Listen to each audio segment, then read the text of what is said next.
Welcome, everybody, to another episode of Amplify Your Business. Today, we're going to be talking about the moving business. And I have with me Tarek Hossain, who is the founder of Double Space. Welcome to the show. Thank you, Lance. Thank you for having me. So tell me a little bit about Double Space, why you started this business, and basically what is it that you're trying to do in terms of solving problems for people? Excellent question to get started. I started this business with a friend of mine in May 2020. And the reason why we started the business, basically to solve two kind of problems. I mean, we've got a lot of movers. Toronto is a huge market. We got a lot of movers. So we wanted to see how we can actually add value as a new company. So there are two things that I found where we can actually become more transparent and offer a better service. And transparency is a key thing which we focused on, because what we found was that unfortunately there are a lot of scams in the moving business. And a lot of people are victim to sort of the bait and switch, if you will. You get offered one price, you get a huge contract shoved in your face the day of the move, and you're so stressed out at that point. You just want your stuff to be loaded in the truck and taken to the new home. You may have an elevator booked, so many different parameters, right? So at that point, you just sign off on the dotted line, and in that there are a lot of hidden clauses where people say that, oh, you know what, we're going to charge you for your stairs or a mileage or gas, etc., so many different things. And suddenly a $400 move becomes $1,200 or more than that. Yeah. And your items are held hostage till you can actually pay up. You call the cops, they come in, they show the contract with your signature on it, and basically you're on the hook to paying that money. So we wanted to make the whole experience a better experience for our customers, number one, and bring in transparency, not only in terms of pricing, but also in terms of what we are offering. So this is one of the key reasons, I would say, that what led us on this path. And I can tell you a little bit of how we've been able to achieve that, because when we send a confirmation email about the move, which includes addresses, our rates and everything, we also email them our contract. So every customer gets a copy of our contract, which they can read over and agree weeks, if not months, before the actual move. So there's no pressure. That's how we have brought in transparency and quality of service and professionalism, number one. Number two, we found that there was a particular area which was underserved in the market, which was working with real estate agents. So when real estate agents need to stage a home, they need a mover to come and pick up the belongings, items of the present homeowner, store them. And because the way how a dynamic Toronto and the GTA market is, you have very short-term storage for those items till the property is sold and we return the items. So we've made it sort of like a seamless end-to-end process where we come in, we pick up, we offer short-term storage, and basically drop off the items when the property is sold. And again, we have very transparent pricing, and we offer a fixed pricing to the realtors. Okay. Is that something that wasn't really being offered in the market at the time, like prior to you starting offering that? Or is it something, again, where the realtors wanted the transparency, and so you were able to do that, and that's how you displaced the competition? So what we found, speaking to realtors and stagers, was that the service which was being offered wasn't as professional. They didn't have proper storage facilities, and they weren't, because they offered a fixed price, and at times because the margins are low, they were offering somewhat of a price which was way below market average. So they weren't necessarily wrapping all the items as they would in a normal move where you're going from point A to point B. So essentially a lot of the items were being returned damaged after a few weeks. So we wanted to make sure that we not only improve the quality of the service, but offer a more transparent service in terms of pricing, expectations, what we were going to offer, and obviously overall the service. Okay, gotcha. So you saw a need in the market in those two areas, a lot around transparency, a lot around professionalism then, and you decided that, hey, I'm going to start this business with your partner and jump right in. So in terms of the market acceptance for your business model and for the approach that you had, did it just take off right away and you guys reach profitability immediately, or was it something that was a bit of a grind in terms of developing your business? Another excellent question. So here's where we made our first mistake. When we were envisioning the service we were going to offer, we wanted to have like a fully automated system. So people would go online, pick their items, pay through Stripe, everything would be online, where you wouldn't need to call in to schedule a service or anything like that. You have your calendar, you select everything online. However, one of the issues we ran into initially was that real estate agents didn't really want to do this whole process, because at times they were not even aware of all the items which were going to be moved out. The stager had that list, or the homeowner had that list. So essentially what happened is that what we found is that there's a lot of collaboration which happens in a group email with the realtor, the homeowner, the stager, and the mover, something which the process couldn't be automated through our system. So we spent some time and money obviously building out this system. And when we launched, we found that realtors didn't really want to do this. They wanted everything to be done through an email where they would send you a list and you give them a quote and you go from there, basically. So we had to change a little bit, where we made our system more accessible to everyone through the usage of forms and getting in touch with us through email or a call, and we go from there. We found that the market wasn't ready for that whole automation and the whole thing to be done online without any touch points with the mover. They wanted the mover to be involved in all these aspects, because homeowners had questions. For example, you're going to be moving this particular couch, which we've had for the last 20 years, and I don't want any damage. So what are the steps you're going to be taking? You can't really address those kind of things online. They really want somebody to be present for them, whether it's through an email or through phone call. So we found that the whole automation wasn't necessarily going to work. So we had to take a couple of steps back and sort of go manual. And so did the business take off right away? I wouldn't say that, no, because by the time we had to wait 3 months to actually get a truck. We bought a 16-feet truck, which is ideal if you want to start moving, especially if you want to do 2 bedrooms and things like that. For a house, you may need a 26 feet, which you can rent out, but we had to basically buy the 16 feet. When we started, we had to wait 3 months because there was a huge shortage of inventory. New trucks were not coming in because of the pandemic and different other things. And, because of Amazon and everything, a lot of these trucks were already booked up.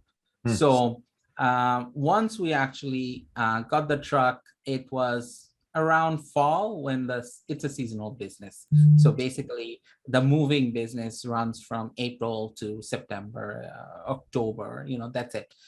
So essentially we had to wait. But luckily for us, in 2021, February, March, April were really good months, which was very surprising to us, but it was. So essentially within the first year, we reached profitability. Oh, excellent. That's really good. And so I'm just curious about the business model that you had built around the automation to begin with, Mhm, having to pivot then back to a more manual mhm, system and approach. Did mhm. that change then the cost structure? I would think it must have. And so then the overall model really had to pivot then. And I'm just curious if you could speak into the multiple ways in which or implications that that one seemingly small change would have had on your business. Right. So what it is that I try to keep the costs low. Yeah. No matter what, I rely on, say, for example, platforms like Upwork, where I can have a logo developed for $5, for example. Yeah, Mhm. of course, I do some of the work myself by, building up a concept and getting someone to do it. But the thing is that I'm not going to spend $300, $500 to create a logo, for example. Yep. Similarly, we worked with a gentleman to develop our system. So because we had worked with him, we developed our system at a very low cost, Mm. a fractional of what we would pay a development house here, for example, right? So essentially, one of those things really factored in terms of, yes, we did spend time and some money developing the system, but when we sort of changed gears, it's not like we spent a lot more money changing that, because at the back end the system is still there, but on the front end we've sort of closed off some of these options that people can use. Okay, gotcha. So here's a question for you. If you ended up being gifted, just, it's an angel investor or you stumble across a suitcase full of money, but you ended Mhm, up with $1 million at the very beginning of the business, would you mhm, have done anything differently with mhm, that big cash infusion mhm. than what you actually did end up doing in terms of the development and setting up of your company? So um, I come from a line of developing small businesses where it's all bootstrapped, right? Self-funded. So I've never actually had or worked with an investor. And some of the things which I try to avoid in my business and me personally is that I don't necessarily like to be told what to do. Mm. um, I like to develop things on my own. So similarly, the other day someone was asking me if I should buy a franchise, and what are the benefits to that. And to me, I personally would never buy a franchise. The reason is that I would, yes, everything is set up, it may have a great business model and all that stuff, but I would find it too restrictive, Mm. because for myself, I want to make changes on the fly. I want to be agile and make those changes if I can, to improve things right away. If I need to get approval from different people, wait a couple of different weeks, it'll drive me crazy. So if I had $1 million, I probably wouldn't take it initially. Mm. And the reason why I wouldn't take it is because I think I would be then restricted to the things that I can do. Thanks. Yeah. The only reason I would take money is to scale up, is to grow. Um, because now I understand that what one or two trucks can deliver. So similarly, if I had a cash injection, I would know what truck number 3, 4, 5, 6 can deliver for me. Gotcha. Yeah, and correct me if I'm wrong, but you didn't have a background in the moving industry, correct? None None. of us did. Yeah. Yeah, so this was something that was completely new to you. And so, as how does somebody as an entrepreneur who sees a potential opportunity but does not have the experience, the firsthand knowledge of that industry, how would you approach it differently than say somebody who maybe has worked within that industry for a decade or more? What I would say is that people who have worked in a particular industry, they know the ins and outs. So they're not going to make the beginning or the rookie mistakes that we did. A lot of the things we learned was from the great university of YouTube. We used to Yeah. watch movers, and it's not like too many posts online as it is, but there's a company out of Texas. They do it for fun, I think. They have hundreds of videos, but it's not like, it's not a professional production, right? So the thing is that we learned so much from them. The equipment we needed to buy, some of the things we're going to need right away, and certain things are nice to have, but we can do without initially, right? So we learn everything on the fly. So people who've been in the industry, they know these things already because they've been working in the industry. So once they start their business, they're going to do it in a very different way, and they're going to be more efficient operationally. But for my advantage point, I say, is that I look at everything with a fresh set of eyes. I'm not going to follow a particular model, because if I've been working at a company for the last 10 years, I would most likely follow that exact model and replicate it when I start my own business. Yeah. But because I've never actually worked for a logistics company, I have no background. So I see it purely as a business that I need to scale up, and I need to make it profitable. Also, at the same time, see, you develop services which your customer needs, and technically later on what your customer wants, but the needs are more important. So I've always tried to build businesses focused on that. How can I serve my customer? So I have moved several times. My business partner moved several times. So we already knew that, what our expectations were from a mover. Yes, let's say we're at the median, right? Certain things will be different for a certain set of customers, but in general, we had a firm set of things we knew that we needed to deliver. So based on that, we basically went forward. So, as somebody who is entering into the marketplace, and it's a pretty mature industry in which you are actually operating in, and you don't have that background, that experience, what kind of tips would you give other people, not necessarily entering the moving industry, but entering an industry in which they don't have that firsthand knowledge of, and it's already a mature industry? Right. So I think you got to see through the lens of process improvement. Any industry, there are things which can be improved to make it more efficient. And as you had mentioned earlier, through the lens of transparency.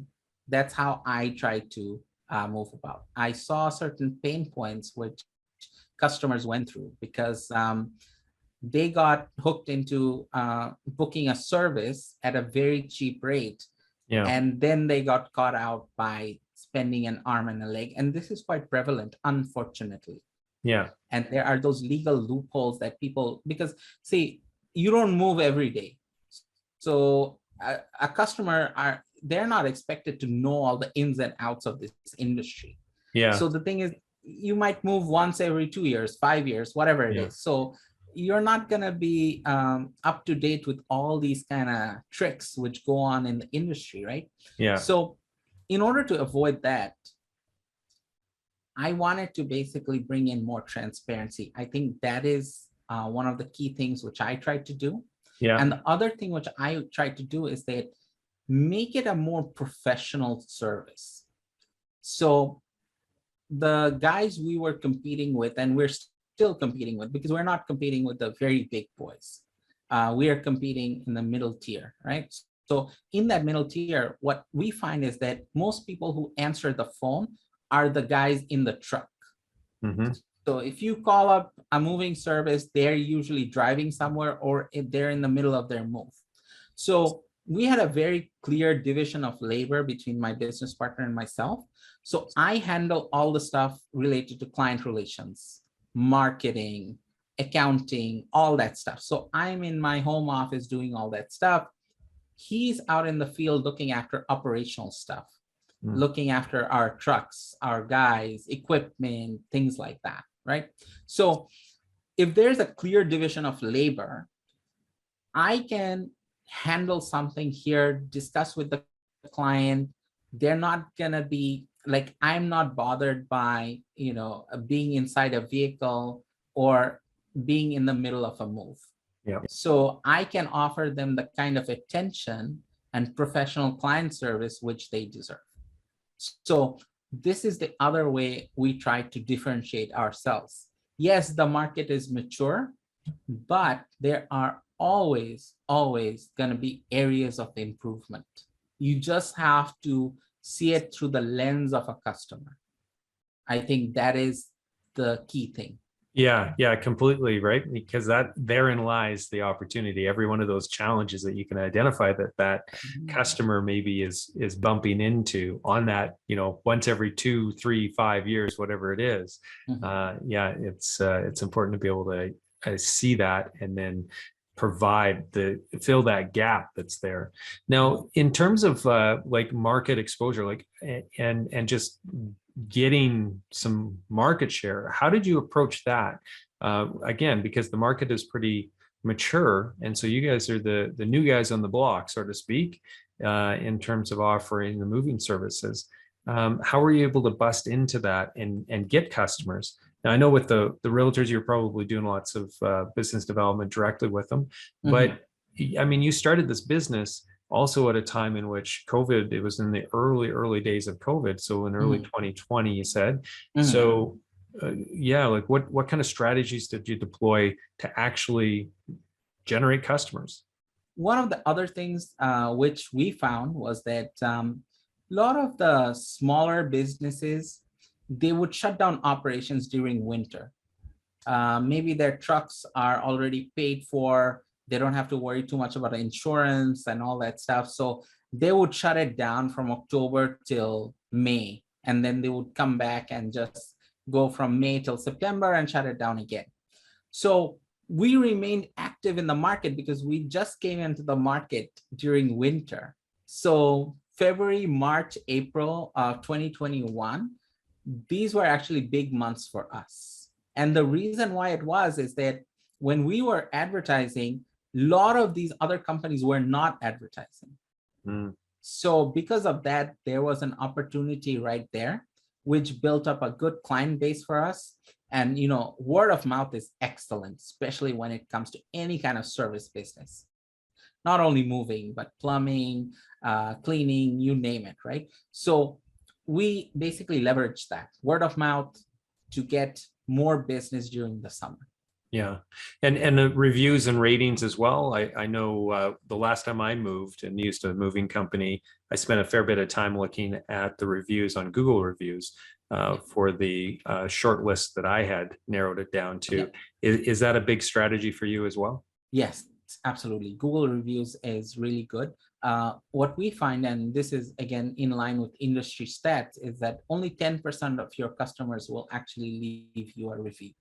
Yep. So the thing is that we've about 35-ish right now, I want to say, 5-star reviews. And we have never actually scored less than 5 from our customers till today. So I'm very proud about that. This goes to show the dedication of the entire team. So the thing is that what's very important about that is that 10% of your customers reviewing, and that is again in line with what we find as well. Reviews, especially positive reviews, they really go a long way. And you can tell between genuine reviews and reviews which are bought. I mean, if you, as I'm sure you have, right? If you read reviews from 5 different companies, you will know the difference if there is any. So the thing is that real reviews give you facts about where they were moving from, what kind of, the stress they were under, for example, and how they were relieved of that stress because the movers were so efficient, for example, right? So the thing is that Google reviews, they work in a big way for us. Yeah. Now, I know that you have a couple other companies that you are operating right now, and so you're no stranger to the entrepreneurial journey at all. So with that kind of experience, what would you give in terms of tips or advice to young entrepreneurs who are just starting their entrepreneurial journey? What I would say is that the first thing I would say is that there are two things, to be honest. The number one thing I will say is that know the business you're in. I think this is very critical. A lot of people look at, for example, I'll give a really big example of Google, right? So people look at Google and they think, oh my God, it's like a tech company. They have the the biggest, most used search engine in the world, etc. Actually, Google is an advertising and marketing company. How does Google make money? Google makes money because it's not because I put in, the best movers in the GTA and they give me a result. That's totally free. They make money because some people are ready to pay for the ads and the AdWords and, to show up higher on the search results. That's how they make money. So understanding what business you're in and how you're going to generate revenue is the very first thing I will say. The second thing which young entrepreneurs need to know is that they shouldn't be scared to fail. I think in our culture today, especially with social media, you only see the success stories. You see a young guy with a flashy car and jewelry or whatever traveling around the world, and you think that's the norm. That is not. Real entrepreneurs don't have time to travel so much. They're working on their business. What you see on social media is not necessarily real.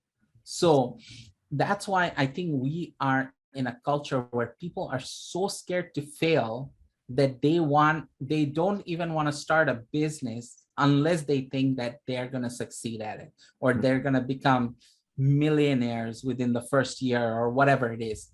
See, at the end of the day, failure is just a part of your journey as an entrepreneur, because if you fail, you're going to tweak those things and make it right in your next business.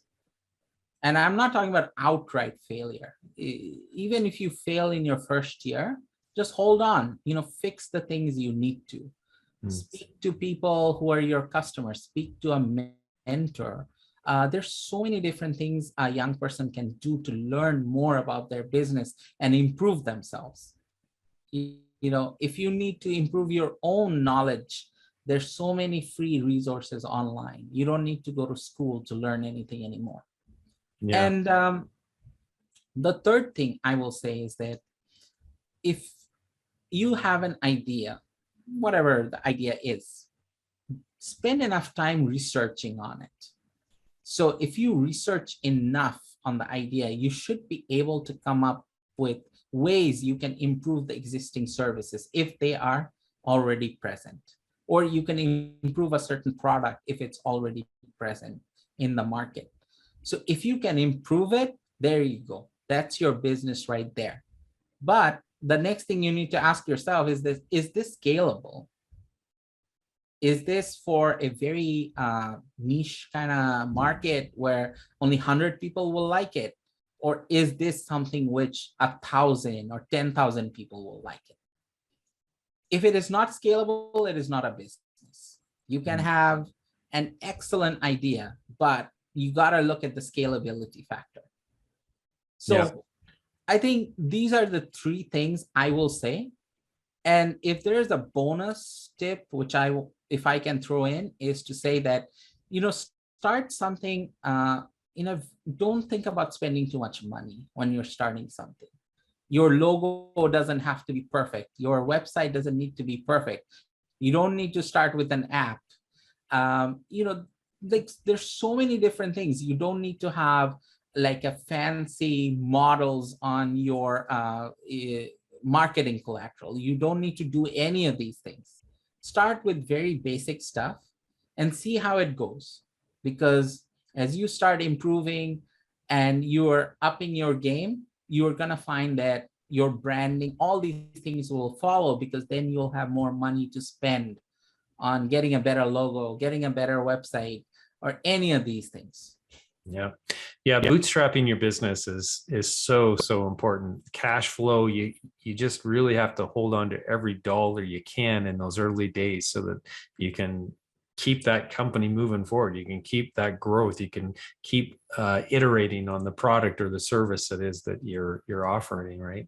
And I really loved what you said there, just with regard to the scalability. Scalability is a must. If it's not scalable, it's not a business. Otherwise, yeah, it's just a job, really, is what it is. So you've shifted, maybe from working for another person to just working for yourself, but it's just a job, which comes with a whole pile of other risks. And so if you're going to take those risks, you might as well take one in a model that you can actually scale, that you can get some growth and turn it into a real business. So I really liked what you said there.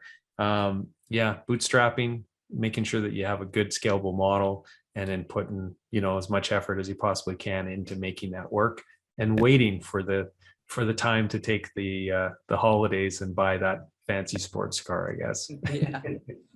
Well, thank you. Nothing wrong with it. Yeah. You make your money, you spend it as you wish. Yeah. So but one thing I will say, in addition to one point you said, is that for every dollar spent, especially in the early days, make sure that you can actually calculate ROI for that. Mhm. Because certain things there is none. Like, for example, if I spend $5 creating a logo, I'm not going to get a direct ROI from it. But when I create a logo, I'm actually creating something of value. So let's say I don't want to run this business after 2 years or 5 years or whatever. I can package my logo, my site, all the other things that I've created, a video, the explainer video. I can package all of it together and then sell it to someone else. Yeah. So there is a value. So make sure all your actions in terms of spending money either has a direct ROI or you're creating something of value. Yeah. Good advice, Tarek. Really, really great advice. Thank you so much for sharing your story, as well as some of your experiences and the tips here with all of us today. I really appreciate it. Thank you so much for having me. It was a lot of fun. So if somebody wanted to reach out to you, how could they do so? It's our site, doublespace.ca, exactly how it's spelled, doublespace.ca. If you wanted to find me, I'm Tarek Hossain. You can find me on LinkedIn. You can do a Google search and you will see all my links there. Excellent.